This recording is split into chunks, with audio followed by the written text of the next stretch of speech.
أهلا وسهلا بكم كل الناس اللي بيتابعونا واللي انضموا لمتابعتنا الآن عبر مدرمان هذا المساء. وأمسيتنا هي مختلفة، أمسية شعرية كتابية ثقافية فيها ضيفين عزيزين اليوم معنا داخل الاستوديو يا منى، وضيوفنا من دولتين مختلفتين وأيضا عندهم كتابات مختلفة وقصص ممكن تكون مختلفة. خلينا نبدأ بالباشمهندس بدر بركبد العتيبي، قاص وصحفي ومترجم، وبدأ قاصا في أوائل التسعينات، وكمان كتب القصة أيام دراسته الجامعية في كلية الهندسة، ثم تطور الأمر بالنشر وشارك في الملاحق الثقافية ثم المجلات الخليجية والأدبية المتخصصة مثل مجلة المنتدى الإماراتية ومجلة الراوي السردية. يا أرسل أيضا كمان ضيفنا اليوم له مجموعة قصصية بعنوان تجاعيد، وتجاعيد هو كتاب موجود معنا الآن. يعمل كمدير لإدارة التراخيص الهندسية في بلدية محافظة حول بالكويت، وقد انتخب أخيرا رئيسا لأندية القصة والسرد العربية التي مقرها الخرطوم. وأهلا وسهلا بك في الخرطوم. أهلا وسهلا فيكم ومسي عليكم بالخير وحبابكم عشرة يا حسنا. كيف لقيتوا الأجواء في الخرطوم؟ ممتازة، ودائما السودان جميلة بأهلها وناسها صراحة. الله يخليك. دكتورة فاطمة أو عفوا الأستاذة فاطمة بن محمود، شاعرة وناقدة تونسية، لها حراك واسع في الحياة الثقافية في تونس والبلاد العربية، وهذه ثانية زيارة لها للسودان، وهي أيضا يا إنسان بصفتها عضوا في اتحاد أندية القصة السردية والعربية. أيضا لها عدة دراسات نقدية عن القصة والروايات. التحية لك في السودان، وأنت لك ثاني زيارة لبلدك الحبيب. أنا سعيدة جدا أن أكون بينكم، ممتنة كثيرا لهذه الدعوة، ممتنة لنادي السرد بالسودان وللجمعية مركز العربي الأفريقي الذي كان وراء هذه الدعوة الثانية. سعيدة جدا أن أكون بينكم، أعتقد أني على حظ كبير أن أزور هذه البلاد الكبيرة وأن أكون بين هذا الشعب الرائع. نحن الأكثر حظا أنك كنت موجودة يعني بيناتنا وفي هذه الأيام زي ما عارفين. لكن تفاعلي مع السودان هو ليس تفاعل حيني، ليس الآن، وإنما من قبل مهتمة بالمنجز الأدبي السوداني.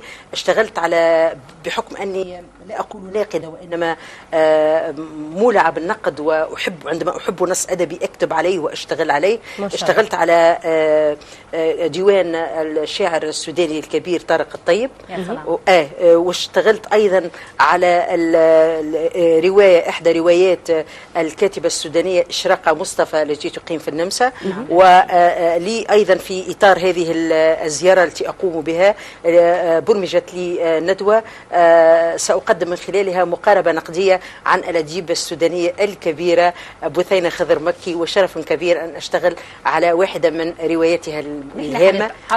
هي رواية المحاور ضمنها زياراتك، عشان ما تقولي علينا كلها في بداية الحلقة ونحن بعدين نسألك من حاجات كثيرة قلتيها. شكرا باشمهندس بدر، مرحبا بك. وبداية كل كاتب عنده إحساس، والكتابة ملكة قد تكون ما موجودة عند أي زول. نعم. فأنت إحساسك بالكتابة، ولما بديت تكتب حسيت إنه أنت خلاص بديت كاتب بحق وحقيقة وممكن تظهر نفسك للعالمية. متى كانت؟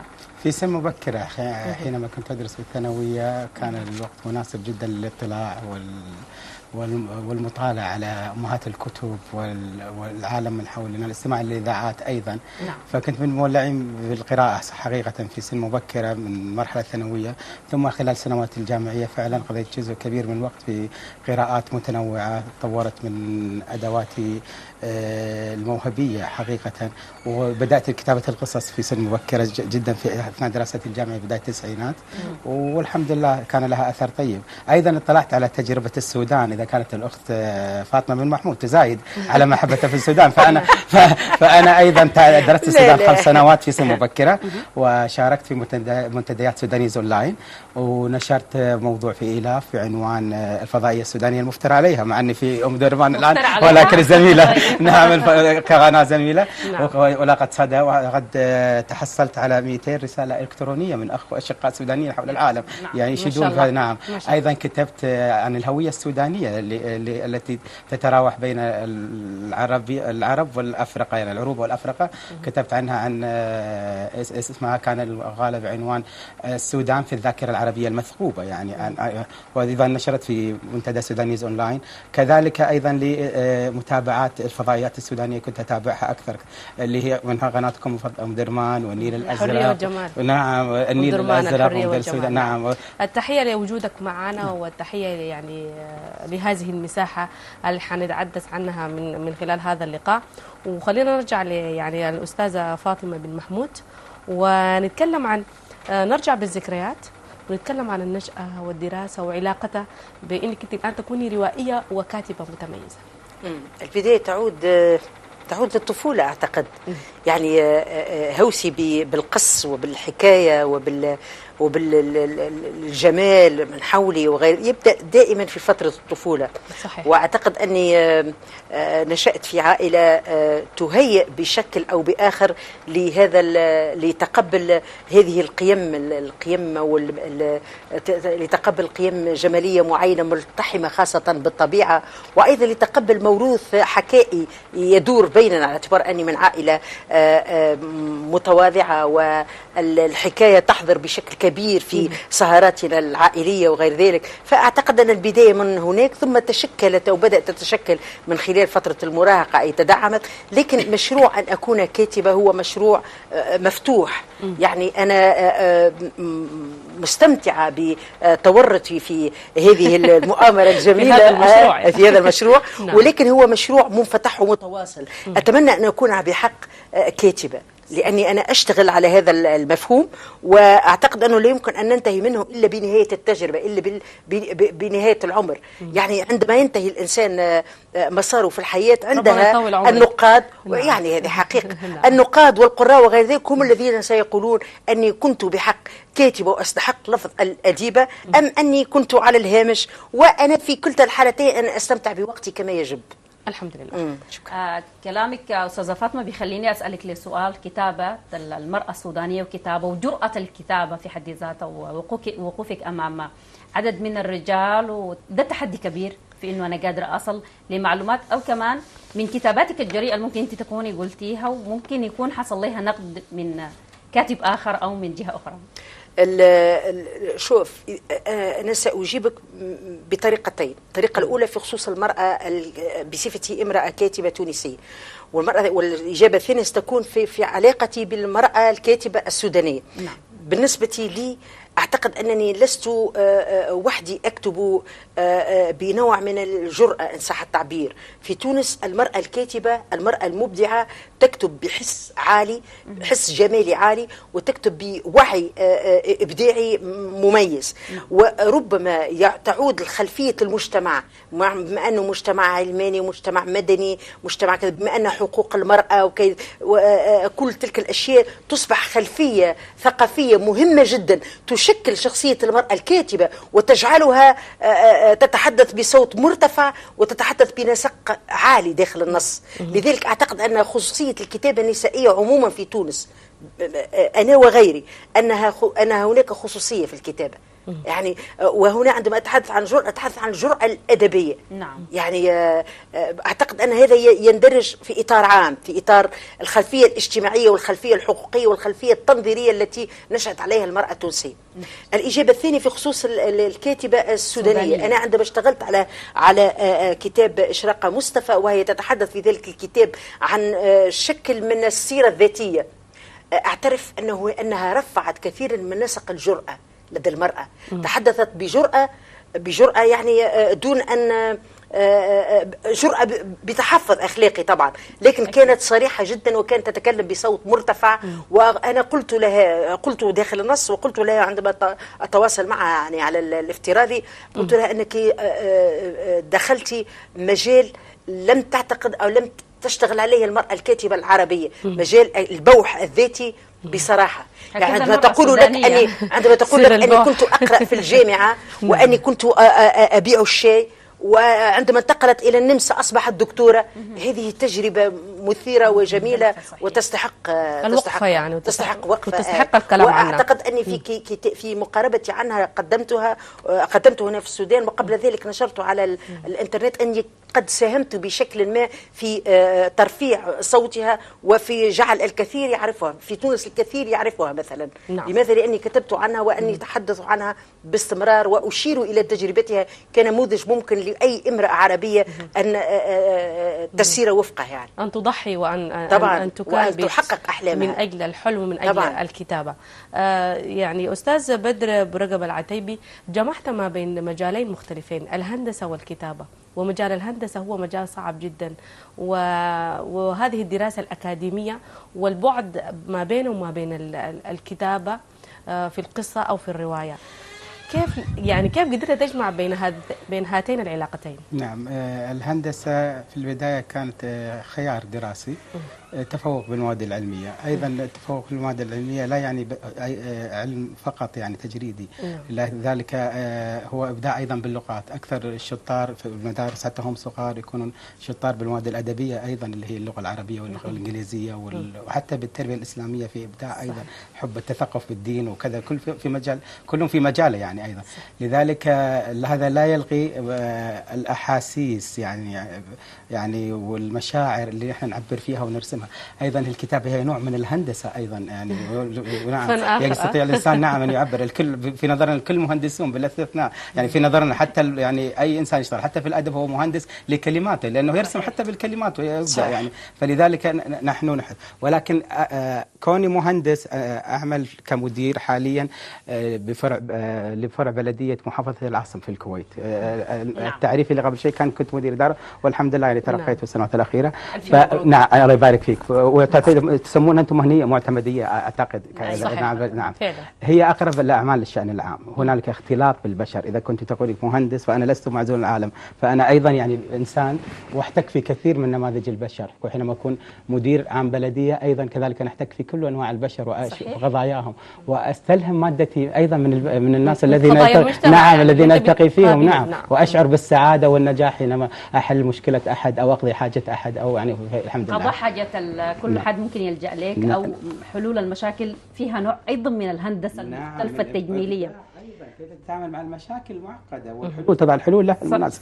ايضا مشاكل الناس كيف تيسرها وتسهلها لهم وترجعهم يعني يرجعون يعني مبتسمين حائزين على شيء، يعني الحاجه التي هم يطلبونها كذا. طيب طالما نحن يا منى في جلسه ممكن تكون مختلفه وجميله، ما خلونا نسمع اي حاجه من الكتابات المختلفه، من اجمل الحاجات اللي انت قريبه لنفسك يعني.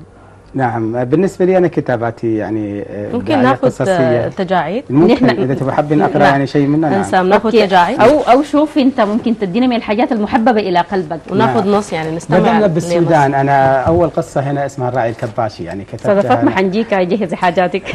نعم اول قصه موجوده بالمجموعه القصصيه التي تتكون من 14 قصه، هي قصه باسم الراعي الكباشي، وتحكي عن شخصيه سودانيه. الراعي الكباشي الكبابيش حقين السودان. نعم هم ايضا يعني الذين يعملون براعي الابل، يعني حتى في الخليج، يعني عندنا في الكويت والسعوديه والبغيض الاباله. نعم. طيب نحن نسمع هذه الفكره السودانيه. نعم.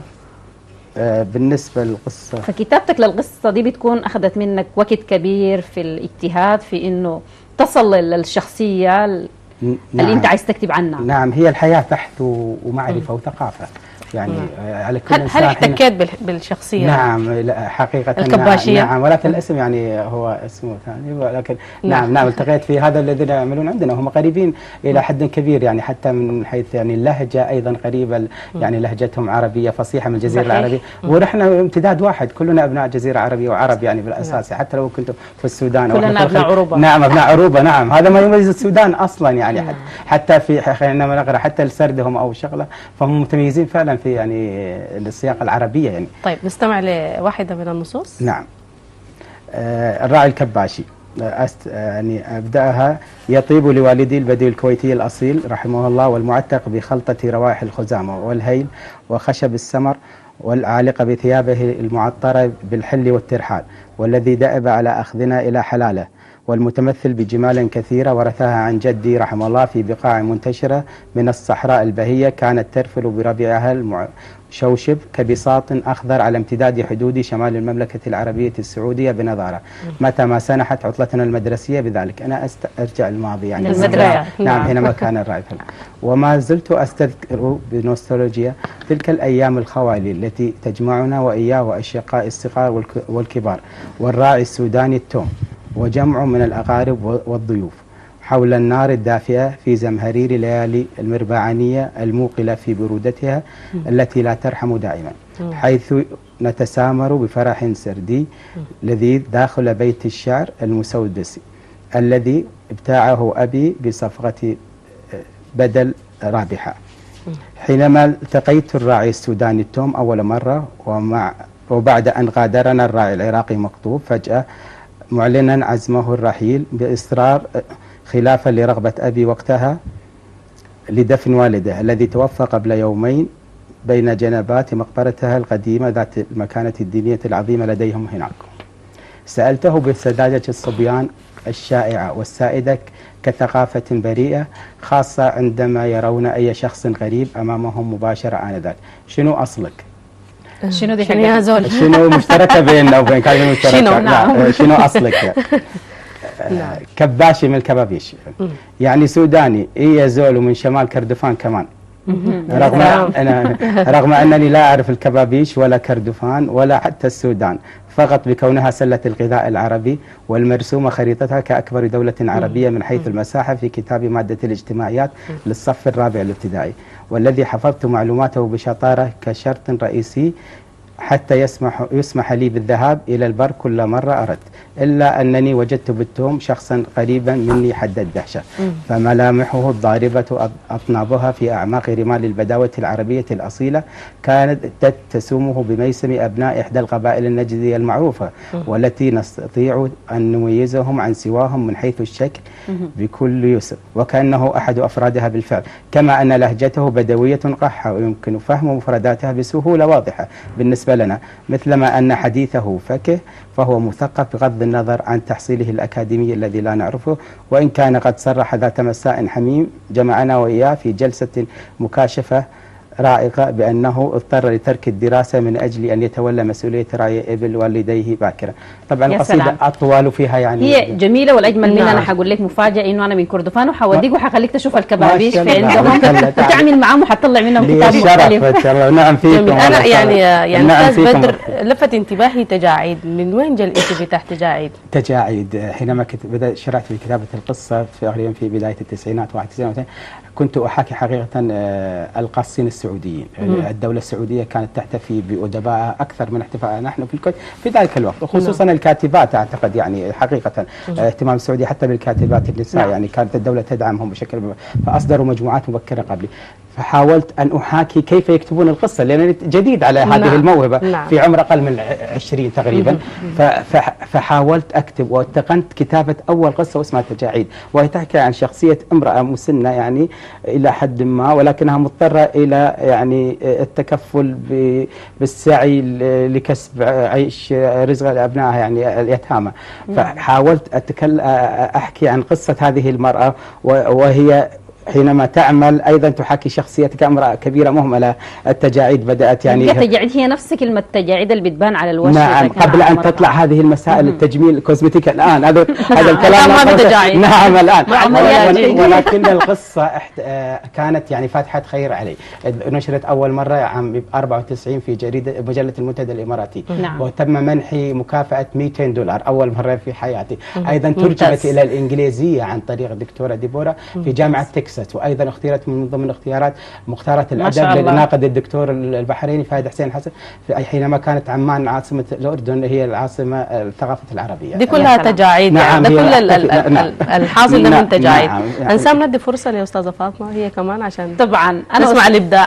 إبداع مختلف من امرأة مختلفة أكيد، ناجحة مثقفة واثقة في خطواتها.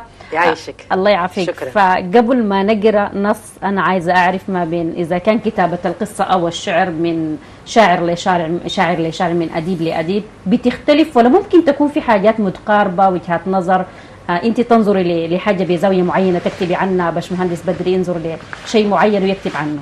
أنا أعتقد أن الكتابة أولا المستوى الأول إجابة عن هذا. أسئلتك ذكية ودقيقة جدا. الإجابة عن هذا السؤال يأخذ حسب رأيي أعتقد أن مستويات عديدة. المستوى الأول الكتابة هي الكتابة، سواء كتب هذا أو ذاك. الكتابة بما هي نمط تعبيري، الكتابة بما هي إنتاج إنساني هي نفسها. ثم في المرحلة الثانية أو المستوى الثاني تختلف الكتابة من شخص إلى آخر حسب الطبيعة، حسب البلد اللي هو يعيش فيه، حسب المناخ، حسب الطقس، حسب الثقافة. هذا من ناحية. حسب تفاعله هو مع ثقافته ومع البيئة التي يعيشها وغير ذلك. عندما يكون كاتب في الصحراء فإنه سيكتب حتما ليس مثل كاتب يعيش في الإسكيمو مثلا. يعني المستوى الثالث التفاعل الشخصي. كل كاتب نظرته للحياة، نظرته طبعا نظرته للحياة، نظرته للعالم، نظرته للوجود، وإحساسه وتفاعله مع نفسه أولا ومع البيئة نفسها. أنا أختلف عنك في الكتابة. صحيح. وأنت نفس البيئة تعيشينها مع صديقتك، لكن تختلف. كل واحد عنده نظرته للحياة. معناتها سؤال كبير جدا والإجابة عنه على أكثر من مستوى. طيب السؤال الكبير ده برضو ممكن يندرج منه سؤال آخر. يعني بنسمع إنه الشعراء دائما بيميلوا إلى أجواء عند كتابة الشعر، إذا جو طبيعي، إذا قرب النيل، إذا جو محزن، إذا جو مفرح. القاص بيحتاج لأنه يكون في جو للكتابة. أكيد إنه كل كاتب عنده مناخ معين يكتب فيه. طقوسه في الكتابة تختلف، لكن في المبدع عموما أحيانا يكتب بطريقة انفعالية، يرى مشهد فيعبر عنه في تلك اللحظة، وأحيانا يخزن ذلك المشهد ويعبر عنه بعد يوم أو بعد شهر أو بعد سنة أو حتى بعد عقد. يعني الذاكرة هنا أحيانا نحن نكتب إما من التجربة التي نعيشها أو من الذاكرة التي نحملها. الكاتب يكتب من خلال هذين المعطيين. نعم، هي الكتابة فن إبداعي جميل، وهي بالأساس هم إنساني مشترك حقيقة. يعني ولا يوجد تمييز، يعني حتى أدب نسوي أو أدب رجالي، هذه كلها ملاحظات. تمييز افتراضي. نعم قراءات تمييز جرائي فقط. نعم هي وكل يشترك. وبالنسبة للطقوس أصبحت من الكلاسيكيات. حاليا لا توجد طقوس، كلنا مشتركون.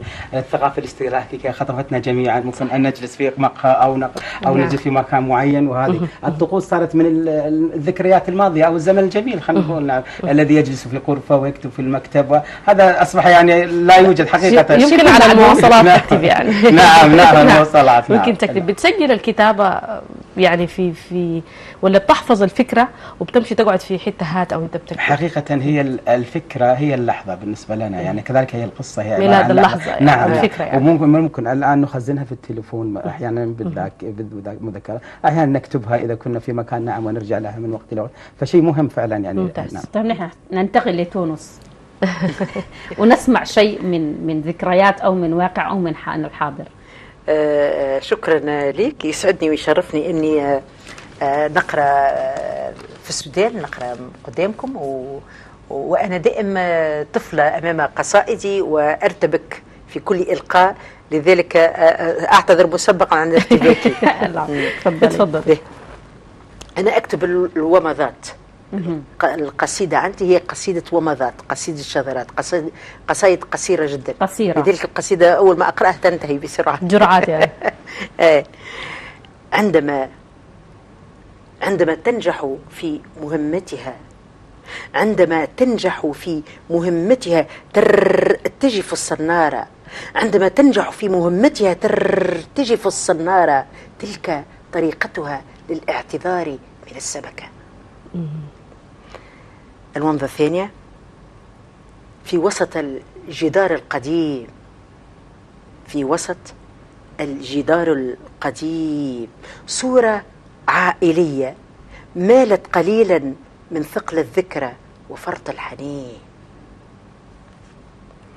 ومضة أخرى: كلما يتقدم بالعمر، كلما يتقدم بالعمر أحن للذنوب التي اقترفت، كلما يتقدم بالعمر أحن للذنوب التي اقترفت، وأعظ على القلب ويحي كيف فاتتني ذنوب أخرى. يا سلام، ممتاز. يا سلام. انت بتقولي الرجفه والحاجه اللي بتجيك والكتابه اللي انت بتكتبيها، الشذرات الصغيره هي بتعبر عن معنى ممكن يكون كبير جدا اذا كان في داخلك وفي داخل طبعا كل انسان. هي القصيده القصيره هي ربما تكون هناك النقاد من يرى ان القصيده القصيره تتطلب نوع من التكثيف، نوع من التكثيف، ويمكن ان تكون حتى اصعب من القصيده المطوله، لانه كيف يمكن ان تقول فكره كامله، فكره في اقل ما يمكن من الكلمات. نعم. توصيل الكلمه يمكن لفت انتباهي، ترتجف، يعني بذلتي فيها مجهود عشان توصلي للمتلقي. هذيك في الالقاء. نعم، في الالقاء، بالإلقاء، في التعود بالالقاء. تعرف ماذا تريد ان توصل للقارئ، فتركز على حرف او على نطق معين، او فيه استقطاب للمتلقي يعني عندما يستمع الى قصائدك. نعم، ممتاز. نورتينا كثير، وايضا بدر برقبة العتيبي. وخلينا ننتقل كمان يعني للكتابات بالنسبة لك وللقصص، ونتحدث أيضا زي ما الشعر عنده أجواء، كمان الكتابة عندها أجواء. ودار نشوف الحتة بتاعت النقاط، يعني أنت لما تكتب تفاصيل بتاعت قصة بيكون عندك رؤى كثيرة، أفكار كثيرة في داخل هذه القصة.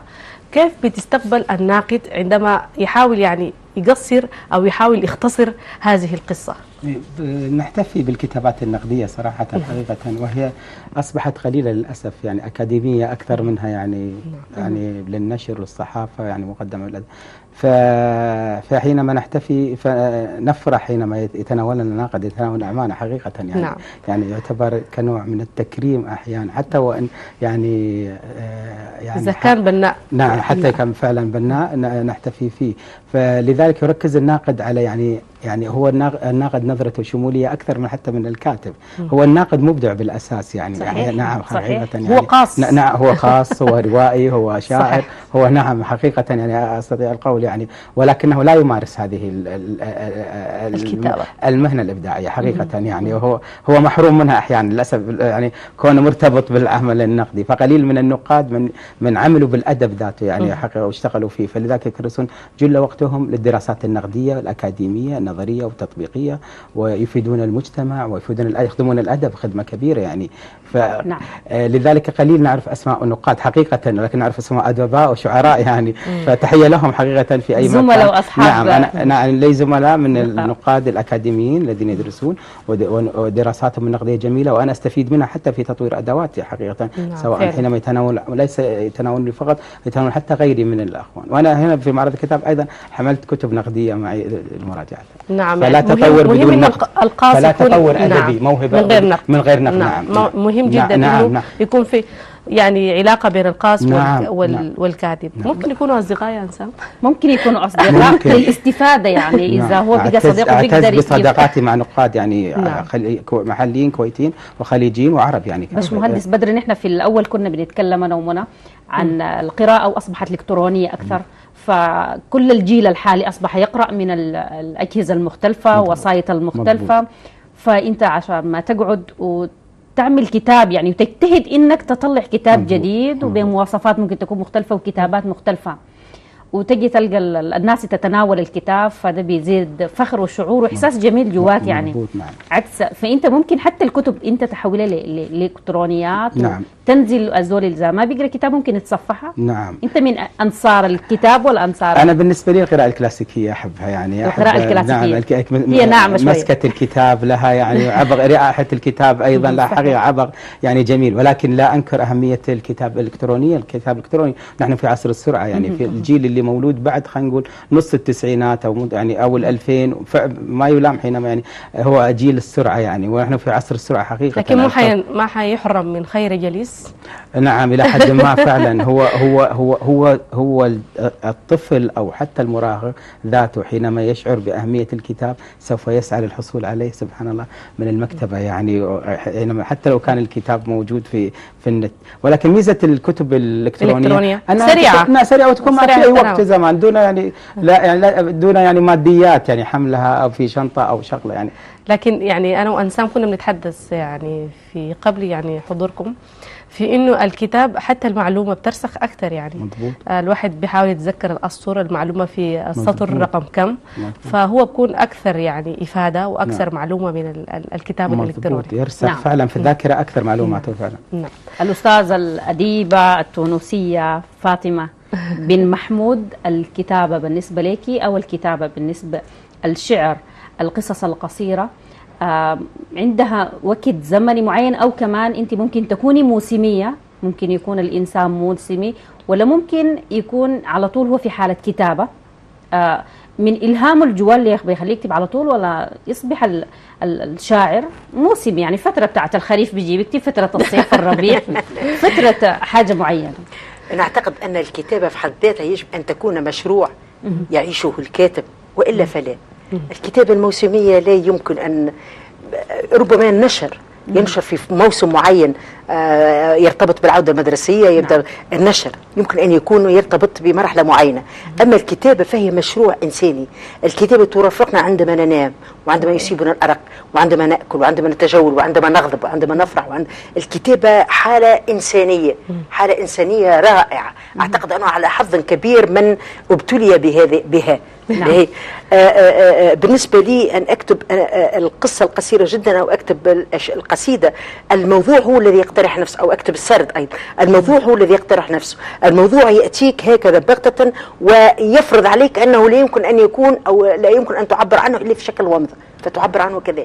أول موضوع يقترح عليك ويفرض عليك أن يصاغ في شكل قصة قصيرة جدا، أو تقول هذا الموضوع لا يمكن أن يكون هذا أو ذاك، هذا الموضوع يمكن أن يكون إلا تيمة سردية أشتغل عليها وأختبرها بوسائل سردية مختلفة.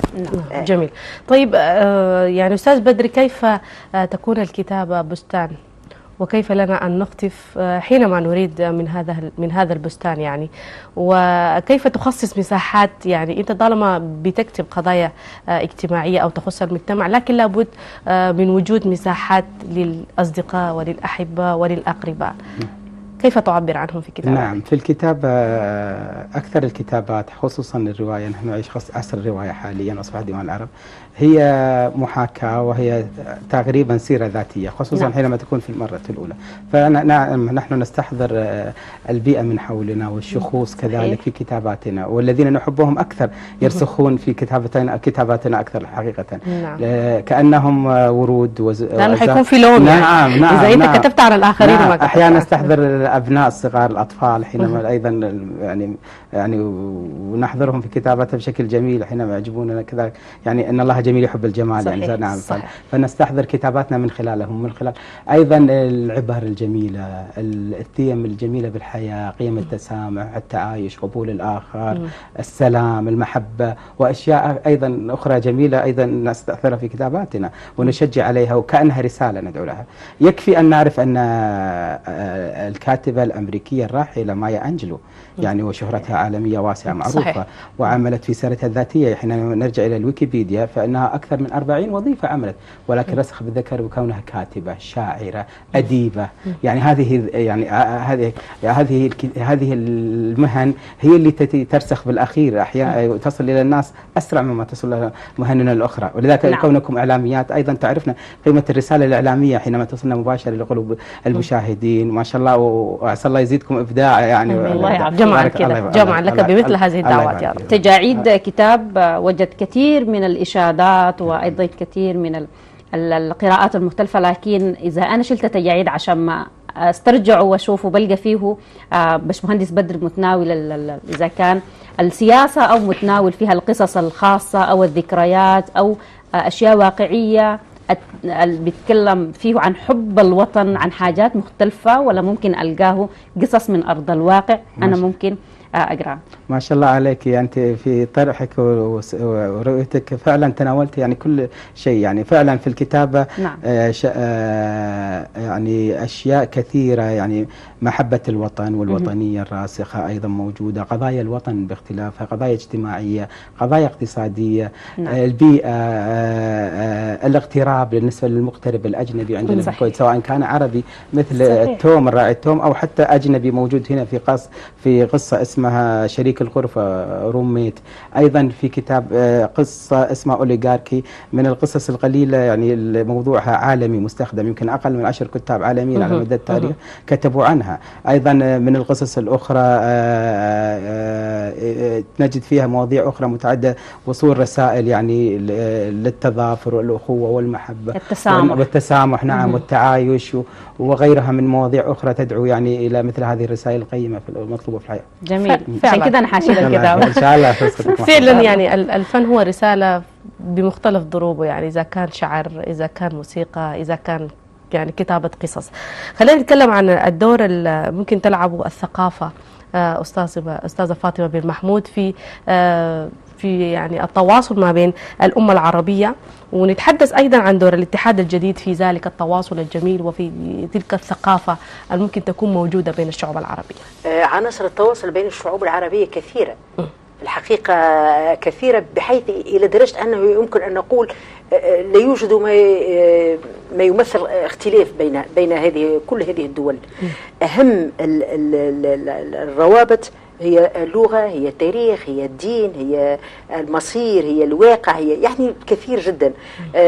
الأدب والثقافة عموما هي واحدة من الروابط المتينة جدا. فنحن نعيش على حظ كبير أننا نكتب بلغة واحدة. الفرنسي عندما يكتب كتاب يحتاج إلى أن يترجمه إلى الإيطالية حتى يفهمه الإيطالي الذي يجاوره، أو صحيح. إلى الألمانية أو إلى الإنجليزية، أو يعني دول الجوار. يعني الكتاب يظل محدود إلى حد ما، يعني إلى دول الجوار يحتاج إلى ترجمة، في حين أننا نحن في العالم العربي يمكن أن يكون هناك كتاب في موريتانيا منتشر نعم. ويقرأ بسهولة وبيصل في أقصى الشرق. يعني اللغة أهم عنصر مكون، ومن خلال اللغة تعتبر الثقافة عموما كافة الأنماط الإبداعية جسر مهم جدا للتواصل وللتنافس. ولذلك مثلا في مقاربتي النقدية أشتغل على أكثر من بلد، وأشتغل على أكثر من نمط أدبي، على اعتبار أني أريد أن أؤكد أن الأدب هو وسيلة تواصل وتعايش وقبول للآخر، وسيلة للانصهار والتعبير عن ذواتنا بشكل أجمل، وسيلة للانتصار طبعا للانتصار للقيم الجميلة، القيم الإنسانية، القيم الأخلاقية التي تجمعنا جميعا. نحن لو عايزين نوصل رسالة ممكن لأي إنسان ممكن نوصلها عن طريق قصة أو عن طريق شعر أو عن طريق دراما، طبعا غناء ممكن تغنى. الإبداع هو أكثر الوسائل التي نضمن بها التواصل مع الآخر. صحيح. يعني قد ترفض أن تتابع الآخر ترفض الدخول معه في حوار مباشر، قد يكون حوار سياسي وقد ننتهي إلى جدل وإلى غير ذلك، في حين أنه عندما يكون طريقة التواصل هي قصيدة، طريقة التواصل هي لوحة تشكيلية، طريقة التواصل هي قصة، هي رواية، يعني يصبح التنافذ وجداني. والتنافذ الوجداني من شأنه أن يغير في وعينا، يغير في نظرتنا للحياة، يغير في نظرتنا إلى أنفسنا، يغير في نظرتنا للآخر. ولذلك الشعوب تصنع مجدها بالثقافة. صحيح. والشعوب التي بقيت في التاريخ هي التي انتصرت إلى الثقافة. وأنت ما تلاحظين أن نحن نقرأ تاريخنا بماذا نقرأه؟ نقرأه من خلال القصائد التي كتبها شعراء العباسيين وغيرهم وكذا. نقرأ الواقع التاريخي من خلال حتى نفهم قيمة الشعر، حتى نفهم قيمة الأدب في إيصال صورة الآخر. هذه والظاهرة الأدبية، يعني الحراك الأدبي هو تعبير عن حالة صحية في بلد ما. لما يكون هناك حراك أدبي يعبر عن وتنفيذ للمواطن من خلال الكتابة ومن خلال القراءة. من خلال هذا السؤال أريد أن أجيب عن السؤال الثاني، دور الاتحاد العربي لأندية القصة والسرد. نحن عندما عندما تحدثنا بشأن هذا الحلم وحولنا هذا الحلم إلى فكرة، اخترنا أن تكون السودان مقر دائم. لماذا؟ لأننا كلنا مؤمنون أن هذا الحراك الثقافي الذي يشهده هذا البلد الذي يستحق الإشادة به. ثم نقطة أخرى أن السودان فيها أضافت كثير للمشهد الأدبي العربي والعالمي من خلال أسماء كثيرة. طيب صالح أيقونة لا يمكن لأي مبدع أن يتحدث عن منجزه وأن يقفز على تجربة الطيب صالح. عبد الله وفي النقد أيضا أن تحدثنا منذ قليل عن النقد، وأنا البارحة فقط كنت أتحدث مع صديقي وأقول له أريد أن نذهب إلى المعرض وأشتري كتب نقدية لنقاد سودانيين مثل الناقد الكبير مذهوب عيدروس ومثل عبد العزيز الميرغني وغير ذلك، على اعتبار أن النقاد في السودانيين يعني مشهود لهم بالكفاءة الأدبية والإبداعية وبالحرفية في تناول النص الأدبي المحلي أو العربي. الثقافي في السودان عموما مشهود له صحيح. نعم الثقافة عابرة للقارات. نتمنى نتمنى يكون في انتشار فعلا للثقافة العربية. المهندس بدري عنده في نفس المحور حاجة ممكن تكون مختلفة أو مشابهة إذا كان للشعوب. نعم الثقافة هي مثل اللغة يعني هوية بالنهاية، وهي عابرة للقارات كلها حقيقة، وممكن أن توحد الشعوب العربية أيضا كونها تحت من أدب وفنون وغيرها من أشياء جميلة يعني تساعد على يعني دفع الروح الحماسية وتحفز الشعوب العربية نحو الإبداع دائما. نعم. زيارتكم للسودان، وجودكم في السودان هو شرف لنا ولكل السودانيين، لكن زيارتكم لمعرض الكتاب من الأشياء اللي لفتت أو الكتب أو الأقسام اللي لفتت انتباهكم في السودان تحديدا من خلال المعرض لهذا العام؟ نعم لا أستطيع أن أحدد دار حتى لا أظلم دور أخرى حقيقة، ولكن الكتابات السودانية متميزة، الإبداع السوداني ليس له نظير حقيقة في عالمنا العربي. والحضور داخل المعرض الكتاب. وأكثر ما أعجبني بالسودانيين أنهم يركزون على كتابة السير الذاتية حقيقة. صحيح. يعني وهم يحاكون حتى الغرب المتطور حقيقة نقولها يعني. شيء طبيعي مواكبة التطور حتى لو كان في الكتاب الأدبي. من الكتاب حقيقة الذين يدونون مذكراتهم أو مذكرات غيرهم سيرهم الذاتية حقيقة، والشيء هذا يدعو أتمنى يعني يكون حافز الدول العربية الأخرى ينتهجوا هذا الدرس. طيب السيرة الذاتية تعبر بشكل أو بآخر عن آخر كلمة لك. نعم. عن امتلاء الكاتب بنفسه، عن تصالحه مع ذاته. أنا أريد أن أتحدث، أنت أشرت منذ قليل عن أن ينتشر هذا الأدب وأن يصل الأدب السوداني في غير. أنا هنا فقط أريد أن أعقب ملاحظة صغيرة فقط، أنه يمكن استغلال واستثمار وسائل الإنترنت ووسائل التواصل الافتراضي كما يجب من أجل ترفيع صوت المبدع. أنا مثلا في تونس أتابع باستمرار الملحق الثقافي الذي تصدره جريدة الصحافة، ولاحظ من خلال القاس والإعلامي أحمد خضر أنه يجعلنا نواكب الحراك الثقافي. نعرف أنه في السودان هناك معارض تشكيلية، هناك ندوات في الشعر، هناك ندوات في القصة، هناك أسماء شبابية نعرفه لأننا نراها في الملحق تصدر وغير ذلك. يمكن ده هو يعني توظيف وسائل الافتراض وتوظيف الانترنت من أجل إعلاء الصوت هذا مهم جدا وضروري. صحيح. نعم الكتابة هي تظل أيقونة الحياة ومتنفس المتثقفين في كل أنحاء العالم خصوصا الشعوب العربية. شاكرة جدا للأستاذة فاطمة بن محمود الشاعرة والناقدة التونسية والباشمهندس بدر برقبة العتيبي، كنتم حضور أنيق معنا من خلال هذه الأمسية. يمكن أشارت جبال أستاذة فاطمة للطيب صالح الراحل، وأنا تذكرت واحدة من الروايات كتب عنها عن صديقه منسي وكانت في أجمل الروايات الجميلة وفيها تأصيل لهذا الكاتب القيم ولهذه القصة ومدى وفائه لهذا الصديق الجميل. صحيح. هو كتاب كثير من الناس اطلعوا عليه وحبوه جدا، أنا أكثر الناس اللي بقراه ممكن 3-4 مرات. نحن سعدنا بوجودكم معنا في هذه الأمسية المختلفة حقيقة، وازددنا ثقافة ومعرفة وشعرا وأدبا. شكرا جزيلا لكم، يعطيكم الصحة. شكرا الله يعافيكم. وفاصل قصير يا منى، تفضلي. ممكن من بعد نعاود للاستوديو. كل الناس خليكم معنا.